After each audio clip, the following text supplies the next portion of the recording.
Hi, I'm Mrs. McDonald, and I'm here to read a story to you today. It's about a little bunny. This bunny is called Peter Rabbit. And Peter Rabbit gets into mischief. He does not obey his mommy. And I think it's kind of funny because here I love this little bunny and I try to keep it up in my room so that it's safe from my doggies. But my kitty cat keeps coming and getting him and dragging him downstairs. So I think he's being punished. And I don't know, but anyhow, I want to share this book with you.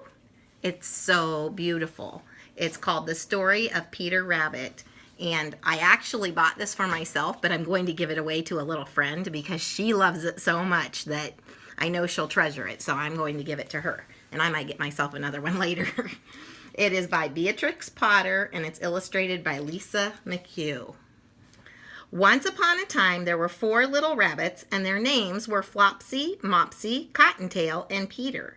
They lived with their mother in a sandbank underneath the root of a very big fir tree. "Now, my dears," said old Mrs. Rabbit one morning, "you may go into the fields or down the lane, but don't go into Mr. McGregor's garden. Your father had an accident there, and he was put in a pie by Mrs. McGregor. Run along and don't get into mischief. I am going out." Flopsy, Mopsy, and Cottontail, who were good little bunnies, went down the lane to gather blackberries. But Peter, who was very naughty, ran straight away to Mr. McGregor's garden and squeezed under the gate. First he ate some lettuces and some French beans, and then he ate some radishes. And then, feeling rather sick, he went to look for some parsley. But round the end of the cucumber frame, who should he meet but Mr. McGregor? Mr. McGregor was on his hands and knees planting out young cabbages, but he jumped up and ran after Peter, waving a rake and calling out, "Stop, thief!" Peter was dreadfully frightened. He rushed all over the garden, for he had forgotten the way back to the gate. He lost one of his shoes among the cabbages and the other shoe among the potatoes. He ran on 4 legs then and went faster, and he might have gotten away altogether if he had not run into a gooseberry net and got caught by the large buttons on his jacket. It was a blue jacket with brass buttons, quite new. Peter gave himself up for lost and cried. His sobs were overheard by some friendly sparrows who begged him to save himself. Mr. McGregor had a basket and was about to pop it on top of Peter, but Peter wriggled out just in time, leaving his jacket behind. Oh no! He rushed into the tool shed and jumped into a watering can. It would have been the perfect hiding place if it had not had so much water in it. Mr. McGregor was quite sure that Peter was somewhere in that tool shed, and he began to search it carefully.